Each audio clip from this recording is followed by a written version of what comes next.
충고하죠. 네, 충고는 충고지만 어떻게 보면 단정 짓는 거죠. 어제 우리가 공부했지만 지금 엘리바스는 자기 입장에서 욥을 조금이라도 생각한 것이 없고 자기 입장에서 오늘날로 말하면 신학적 관점, 자기 믿음의 관점, 또 자기 이론적 관점을 가지고 그거를 욥에게 이렇게 적용하는 거죠. 그러니까 지금 여기에 대해서 욥은 어떤 반응을 보였나? 그러니까 나중에 15장에 보면 한 번 더 오고 그 이후에 또 한 번 와요. 엘리바스가 3번 옵니다. 그래서 세 친구가 3번씩 오고 나중에 32장에 가면 엘리후라는 사람이 한 번 더 와요. 근데 어쨌든 이 사람들의 친구들의 그런 충고, 그 사람들이 한 말이 틀린 말이 하나도 없습니다. 그분들이 한 말은, 욥의 친구들이 한 말은 객관적으로 볼 때 맞는 말인데 여기에 대해서 욥은 어떤 반응을 보였나 한번 보겠습니다.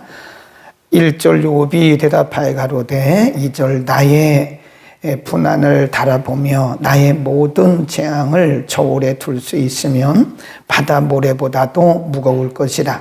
그러므로 하여 나의 말이 경솔하였구나. 그러다가 쭉 내려가면 14절에 이런 말을 해요. 14절 피곤한 자 곧 전능자 경외하는 일을 패한 자를 그 벗이 불쌍히 여길 것이거늘. 그 벗은 누구냐? 엘리바스죠. 당신이 왔으면 나를 좀 동정해주고 이해해주고 그랬어야 되는데 그 말이죠. 나를 좀 동정해줬어야 되는데 그런 것이 없다는 거죠. 그리고 이렇게 말해요. 15절 나의 형제는 내게 성실치 아니함이 시냇물의 마름 같고 게을의 잦음 같구나. 이게 뭐냐면 이스라엘 땅에는요 비가 잘 오지 않습니다. 그러니까 강수량이 1년 내내 와도 우리나라에 하루 오는 것만큼 되지 않아요. 우리나라에는 뭐 장마철에 비가 오면 몇백 미리 오잖아요. 근데 이스라엘은 1년 내내 와도 몇백 미리가 안 와요. 그러니까 이 사람들이 뭘로 사냐면 저 갈릴리 호수에서 큰 파이프로 물을 끌어와요. 아니면 하늘에서 내리는 이슬. 그래서 성경에 보면 이슬이란 말이 많이 나오잖아요. 새벽 이슬 같은 주의 청년들. 새벽 이슬, 이게 사실은 그들의 수온지와 똑같은 거거든요. 근데 그 골짜기에 뭐가 있냐면 와디라는 게 있어요. 그 개울이란 말은 와디, 거기다 와디라고 써놓으세요. 개울. 거기 보면 15절 나의 형제는 내게 성실치 아니함이 시냇물의 마름 같고 개울의 잦음 같구나. 개울, 이게 뭐냐면 와디예요. 와디. 그러니까 물이 오면 비가 오거나 조금이라도 비가 내리거나 아니면 이슬이 내리면 이 그 물을 이렇게 가두어주고 이제 고여 있어야 되잖아요. 근데 고여 있지 않고 이게 금방 말라버려요. 예, 깊지가 않으니까. 그러니까 금방 말라버리고 금방 사라진 이게 와디거든요. 그러니까 엘리바스의 말이 지금 욥이 한 말이 굉장히 뜻이 깊어요. 당신이 한 말이 맞습니다. 근데 내게는 아무런 유익이 없습니다. 그런 얘기예요. 당신이 한 말이 지금 논리적으로 신학적으로 이론적으로 당신이 한 말들이 내게 너무 맞아요. 객관적으로는 다 맞는 말이지만 나하고는 그냥 말은 그냥 개울 같다, 와디 같다. 그런 얘기. 그래서 설명을 거기 쭉 합니다. 와디가 어떤 곳이냐. 16. 얼음이 녹으면 물이 검어지고 눈이 그 속에 감추었을지라도 따뜻하면 마르고 더우면 그 자리에서 아주 없어진다 그러잖아요. 예. 그러니까 의미가 없다는 거예요. 지금 엘리바스가, 대만 사람 엘리바스가 욥에게 맞는 말을 했지만 그것은 욥과는 상관이 없는 와디와 같은 그런 거다. 이제 그런 얘기죠. 그 다음에 이제 쭉 내려가다 보면 또 이렇게 얘기를 해요. 24절에 보면 위에서 볼까요? 21절 너희도 허망한 자라. 거기다 줄거세요. 너희도 허망한 자라. 너희가 두려운 일을 본즉 겁내는구나. 내가 언제 너희에게 나를 공급하라 하더냐? 언제 나를 위하여 너희 제물로 예물을 달라 하더냐? 내가 언제 말하기를 대적의 손에서 나를 구원하라 하더냐? 포악한 자의 손에서 나를 구속하라 하더냐? 그 말은 엘리바스가 한 그 맞는 말이지만 내게는 도움이 되지 않는다. 내가 언제 당신들에게 이런 말을 해달라고 말했냐? 그런 의미일 수도 있는 거예요. 그러면서 더 심한 말을 합니다. 24절에 보면 24절 시작. 내게 가르쳐서 나의 허물된 것을 깨닫게 하라. 내가 잠잠하리라. 옳은 말은 어찌 그리 유력한지 그렇지만 너희의 책망은 무엇을 책망함이뇨? 옳은 말은 그 말이죠. 너희가 지금 엘리바스에게 하는 말이죠. 당신이 하는 말은 맞아요. 그런데 내게 무슨 그게 유익이 있습니까? 그런 말이라니까요. 그러니까 우리가 엘리바스뿐만 아니라 그 뒤에 나오는 욥의 친구들을 통해서요, 우리 자신과 아니면 고난 중에 있는 우리의 지체들을 대할 때 좀 우리가 조심해야 된다는 거죠. 우리가 가르치려고 하는 그런 경향이 많아요, 우리가. 근데 막상 우리도 그런 고난을 당하면요, 다 흔들립니다. 네, 우리가 평상시는 몰라요. 그런데 막상 우리도 그런 영적으로, 육적으로, 그런 물질적으로 그런 어려움을 당해보세요. 근데 우리도 마찬가지예요, 그때가 되면. 그러니까 우리가 역지사지를 하고 상대방을 이해를 하려고 해야지 자꾸 가르치려고 하면 안 된다는 거죠. 우리는 욥의 친구들 같은 경우가 참 많아요. 네, 논리적으로 맞는 말을 가지고 자꾸 이렇게 접근을 해가는데 오히려 상대방에게는 상처가 되더라 하는 거죠. 지금 욥이 이 친구들로부터 기다렸던 것은 14절 말씀에 보면 동정이었어요. 동정하고 위로해 주기를 원했던 거죠. 14절을 다시 보세요. 피곤한 자, 곧 전능자, 경외하는 일을 패한 자를 그 벗이 어떻게 불쌍히 여길 것이거늘. 15절 나의 형제는 내게 성실치 아니함이 시냇물의 마름 같고 개울의 잦음 같구나. 마치 와디와 같다는 거예요. 유익이 없다는 거예요. 14절을 꼭 기억하세요. 욥이 그 친구 엘리바스에게 원했던 것은 이런 가르침, 논리적인 이런 설교 듣기를 원치 않았다는 거죠. 우리가 설교가 다 좋은 건데요. 하나님의 말씀이 다 좋은 건데 그 때를 잘 보셔야 돼요. 아무 데나 가서 막 설교하면요, 사람들이 오히려 그것이 위로가 되지 않는다는 것을 알아요. 그러니까 저도 그걸 언제부터 깨달았어요. 그래서 병원에 가서 길게 설교하지 않습니다. 그냥 차라리 손 한번 잡아주는 것이요, 10편의 설교보다 훨씬 나아요. 그 사람이 모르는 게 아니거든요. 그 사람이 몰라서 그러고 있는 게 아니에요. 다 알고 있어요. 다 알고 있으나 사람이 어떤 그런 위기에 처하게 되면 사람이 누구나 다 그렇게 되는 거거든요. 차라리 그때는 눈 한번 마주쳐주고 손 한번 잡아주는 게 10편의 설교보다 훨씬 낫습니다. 가르치려고 하지 말라는 거예요. 우리는 너무 가르치려고 하는 거예요. 막 가르치고, 그리고 논리적이고 이론적인 말을 해가지고 자꾸 설교하려고 하는 거예요. 그러니까 옛날에 뭐라 그래요? 설교하지 마세요 그러잖아요. 사람들 우스갯소리로 자꾸 가르치려고 하면 아유 설교 그만하세요 그러잖아요.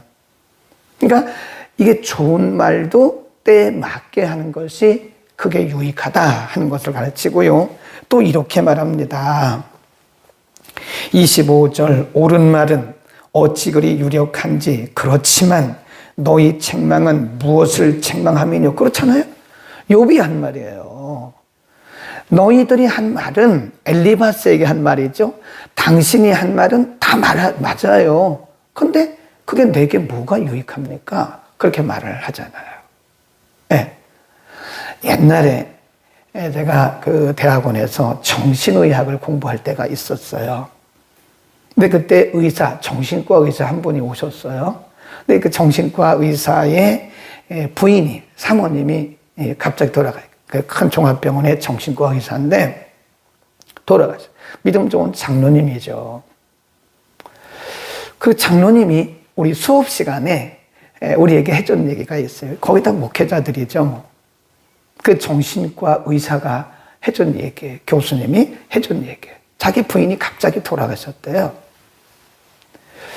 참 정말 황망하죠. 어느 날 갑자기 자기 부인이 사망했는데 어떻게 말을, 그분이 뭐 모릅니까? 슬퍼하지 마세요. 천국 갔습니다. 그걸 모릅니까? 장로님인데, 적어도 장로님인데 그걸 모르겠어요? 사모님 돌아가셔서 황망해가지고 낙심하고 있는데 오는 사람마다 하는 얘기가 악수하면서, 아예 선생님, 교수님 너무 슬퍼하지 마세요. 천국 가셨습니다. 그런 얘기가 하나도 귀에 안 들어오더래요. 그러면서 우리에게 그때 가르쳐준 얘기가, 장례식장 가면 너무 바른 말 하지 말라고 그러더라고요. 그분들이 모르는 게 아니라 상주들이 모르고 있는 게 다 알고 있다는 거예요. 근데 자기가 출석하는 교회 집사님 한 분이요, 보통 우리가 이제 조문 가면 왔다가 바로 가잖아요. 아, 슬퍼하지 마세요. 제가 기도하겠습니다. 이런 얘기도 하지 말라는 거예요. 너무 그건 식상한 얘기라는 거예요. 다 조문 왔다가 바로바로 그냥 뭐 가는데 그 교회 집사님 한 분이 안 가더랬잖아요. 저녁 때까지. 그리고 그 장로님한테 와서 그 교수님한테 말 한마디 안 했대. 한마디도 안 했대잖아요. 근데 거기 와서 상조들이 해야 할 일을 이렇게 다 청소도 해주고, 손님들이 오면 그 밥 먹은 거 치워주고, 또 부족한 거 날라다 주고, 그러면서 가끔씩 그 교수님하고 눈 한 번씩 마주쳐주는 거예요. 가끔씩 쳐다보는 게 이렇게. 근데 그 교수님이 하는 얘기가요, 어떤 목사님의 설교보다 그 집사님의 눈맞춤이, 그리고 바로 가지 않고 그 장례식장에서 저녁 때까지 있으면서 눈 맞춰주는, 뭐 한 서너 번 맞춰줬겠죠. 그 눈맞춤이 어떤 목사님의 위로 설교보다 낫다, 그런 얘기를 합니다. 제가 그때, 아, 그렇구나. 우리가 설교라는 게 다 좋은 거지만, 바른 말이 다 좋은 거지만 이게 다 그런 게 아니구나. 다시 보세요. 그 욥이 그 말을 했어요. 욥이 25절 한번 다 같이 읽겠습니다. 시작. 옳은 말은 어찌 그리 유력한지, 그렇지만 너희의 책망은 무엇을 책망하며 26 너희가 말을 책망하려느냐? 소망이 끊어진 자의 말은 바람 같으니라. 너희는 고아를 제비 뽑으며 너희 벗을 매매할 자루구나. 너무 심한 말을 지금 욥이 해요. 엘리바스에게 하는 얘기예요. 너희는 고아를 팔아 넘길 사람이구나. 그러니까 엘리바스도 아마 욥이 이런 말을, 이런 반응을 보일 때 놀랬을 거예요. 야, 욥이 이런 면도 있었네? 아, 욥이 어떤 사람인데요? 그 다음에 다시 또 보세요. 밑으로 쭉 내려갑니다. 28절. 이제 너희가 나를 향하여 보기를 원하느니라. 내가 너희를 대면하여 결코 거짓말하지 아니하리라. 너희는 돌이켜 불의한 것이 없게 하기를 원하노라. 너희는 돌이키라. 내 일이 의로우니라. 내 혀에 어찌 불의한 것이 있으랴. 내 미각에 어찌 계율을 분변치 못하랴. 그 말은 지금 욥이 하는 얘기가 나도 알고 있다는 거예요. 엘리바스가 욥에게 와서 설교하고 이론적으로 한 말은 맞는 말이에요. 객관적으로 맞는 말인데 그 말은 나도 다 알고 있어. 그 얘기입니다. 지금 내게 충고하느라고 한 말은 나도 다 알고 있어. 그런데 그 말이 내게 무슨 유익이 있겠냐, 그런 얘기입니다. 그러니까 우리는 바른 말이라고 해서 다 좋은 건 아니라고 제가 말씀드렸잖아요. 그러니까 나는 바른 말을 해야 된다고 얼마나 상처를 주는지 몰라요. 그런 말들이. 예. 내가 아니면 누가 이런 말을 하냐고. 아, 그러지 마세요. 큰일 납니다. 아, 여러분이 그렇게 하지 않아도 하나님 깨닫게 하시고, 또 하나님이 알게 하시고, 하나님이 간접적으로 또 말씀하시거나 아니면 또 다른 사람들을 통해서 간접적으로 말할 수 있어요. 그러니까 저도 그런 경우가 많았던 것 같아요. 젊을 때. 요즘은 이제 하나씩 깨달아가니까 그렇게는 안 하는데, 손 잡아주는 게 훨씬 낫습니다. 손 한번 잡아주고, 등 한번 이렇게 두들겨주고, 또 같은 이성끼리 하지 말고, 또 같은 여성들끼리는 허기 한번 해주고, 네. 이렇게 함으로써 오히려 그들에게 큰 위로가 되는 것이다. 네. 고난당한 자들은 우리가 가르침이 필요한 것이 아니라, 우리의 가르침이나 설교가 필요한 것이 아니라 우리의 인정해줌, 동정, 위로가 필요한 것이다. 그리고 여기까지 하고 욥이 끝났으면 욥이 아니죠. 그는 하나님과의 관계에서 이 고난을 해석을 합니다. 한번 보세요. 쭉 내려갑니다. 8절. 맨 앞에 주어가 뭐예요? 하나님이에요. 하나님. 하나님이 나의 구하는 것을 얻게 하시며 나의 사모하는 것 주시기를 내가 원하느니 이는 곧 나를 멸하시기를 기뻐하사 그 손을 들어 나를 끊으실 것이다. 10절 시작. 그럴지라도, 거기다 줄 그어놓으세요. 그럴지라도 내가 오히려 위로를 받고 부정한 고통 가운데서도 기뻐할 것은 내가 거룩하신 이의 말씀을 거역지 아니하였습니다. 예, 이때 흔들리면 안 된다니까요. 뭐 분노하고 당신들은 나를 더 힘들게 하는 자야 하고 욥이 뭐 분노는 안 했겠지만 분노하고 있으면 안 돼요. 그러면 우리가 점점 그 사람의 말에 빠져가는 거예요. 그때 바로 욥은 그의 시선을 누구에게 돌렸어요? 하나님께 돌린 거예요. 주어가 하나님이 하신 거다. 그래서 나는 그 하나님을, 내가 믿는 하나님을 신뢰하기 때문에 내가 지금 모든 거 다 잃어버렸고 내가 병들어서 이렇게 고통 가운데 있어도 나는 그분을 신뢰하기 때문에 내 입술로 나는 범죄치 않아, 이 말이에요. 그러니까 한 단계 더 높은 거예요. 지금 엘리바스나 그의 친구들이 굉장히 똑똑한 것 같지만 욥이 훨씬 더 한 단계 높습니다. 네, 신앙적으로 해석을 하잖아요. 우리 이걸 뭐라 그러냐면 이해, 거기 써놓으세요. 이해. 우리 고난에 대한 이해, understanding이라고 그래요. 또 해석, interpretation. 해석이 이해와 해석이 중요합니다. 그러니까 우리가 어떤 고난이나 어떤 위기를 만났을 때 욥의 친구들처럼 그렇게 해석하면 우리는 무너져요. 죄 때문에 그렇다. 우리가 죄가 많아서 그렇다. 이렇게 생각하면 우리는 반드시 무너집니다. 상처받고 무너져요. 그런데 욥은 친구들이 와서 그런 별 얘기를 해도 그가 인간이기 때문에 약간의 이런 말은 했지만, 그러나 근본적으로 중심은 흔들리지 않았어요. 왜냐하면 해석을 잘했어요. 해석. 인생은 해석이에요. 신앙도 해석입니다. 해석 잘못하면 큰일 난다니까요. 인터프리테이션이 잘못되면 우리 인생은 흔들립니다. 흔들려요. 그러니까 우리에게 어떤 위기가 왔을 때 해석을 잘해야 돼요. 엘리바스처럼 아이고 무슨 죄를 지었지, 11조를 떼먹어서 그런가, 주일 성수를 안 해서 그런가, 막 이런 엉뚱한 소리 하면요 안 돼요. 하나님은 그렇게 쪼잔한 분이 아니라고요. 우리가 11조 몇 번 떼먹었다고 암 걸리게 하고 교통사고 나게, 그런 분이 아닙니다. 하나님을 그렇게 무자비한 하나님으로 생각하지 마세요.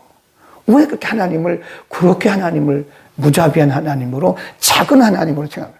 하나님은 얼마나 크고 위대하신 분인데요. 모든 것이 합력해서 다 선을 이루고 우리를 유익하게 하신 분이신데, 아멘. 모든 것이 지금은 이해할 수 없으나 이 모든 것들이 다 합력해서 우리에게 선을 이루고 그분의 목적을 이루고 아름다운 유익을 우리에게 주시기 위함인데, 그거 작은 거 그거 하나에 매달려가지고 내가 뭘 잘못했나 막 그런 것만 하고 뭐 생각해봐, 뭐가 막힌 게 있는 거 생각해봐, 막 이런 얘기 한다고. 하나님에 대한 이해력이, 언더스탠딩이 약한 거예요. 이해하시겠죠? 그러니까 우리 자신에게 어떤 크고 작은 문제가 있을 때 해석을 어느 관점에서 해석해야 돼요? 하나님의 관점에서. 하나님이 그랬고, 8절에도 그랬잖아요. 하나님이 그러셨습니다. 그리고 그렇기 때문에 나는 9절에서 그 하나님을 신뢰하기 때문에 나는 그 하나님의 말씀을 끝까지 붙듭니다. 내가 만신창이가 되고 내가 모든 것을 다 잃어버리고 내가 이렇게 비참한 상태에 있어도 나는 하나님을 믿기 때문에, 하나님을 신뢰하기 때문에 나는 그 말씀을 거스르지 않습니다. 얼마나 멋있어요. 아멘. 우리는 해석을 잘해야 됩니다. 해석이 안 되면 저한테 오세요. 엉뚱하게 해석해가지고 괜히 그렇게 고생하지 말고, 목사님 제가 꿈 말고 매번 꿈 해석만 해달라고 그러면 또 어떻게 합니까? 성경 아니면 다른 어떤 사건, 저도 다 모르죠. 사실은 제가 어떻게 다 알겠어요? 제가 하나님이 아닌데. 그러나 여러분보다 조금 낫겠죠. 아무래도 여러분보다 조금 낫겠죠. 목사인데, 그리고 기름 부음이 있는 주의 종인데 여러분보다 조금 낫겠죠. 해석이 안 되면 목사님에게 카톡이라도 보내세요. 혼자 그렇게 끙끙거리지 말고, 그러면 우리가 함께 기도해가면서 해석해가면서 하나님의 뜻이 무엇인지를 알아가지 않겠습니까? 기도하겠습니다. 거룩하신 우리 아버지, 오늘 친구 엘리바스의 충고에 대해서 욥이 반응하고 욥이 대답한 말을 우리가 상고했습니다. 우리가 맞는 말을 한다고 하지만 엘리바스처럼 오히려 동정하지 못하고 오히려 원론적인 말을 가지고 비난하고 비판함으로써 상처받은 자, 고난 중에 있는 자들을 더 힘들게 한 적이 많았음을 고백합니다. 주님, 원론적인 말보다는 오히려 고난 중에 있는 자들을 위로하고 동정하고 함께 기도하고 하는 것이 훨씬 더 그들에게 유익함을 깨닫고, 하나님 이제부터는 우리가 이론적인, 원론적인, 원칙적인 말을 가지고 상처를 주는 일이 없도록 우리들에게 은혜를 더하시고, 욥처럼 친구들의 그런 말에 분노하거나 흔들리지 아니하고 하나님이 하셨다고 믿고 또 하나님을 온전히 신뢰함으로써 우리의 믿음의 중심이 흔들림 없이 끝까지 갈 수 있도록 은혜 위에 은혜를 더하여 주옵소서. 예수 그리스도의 이름으로 기도드립니다.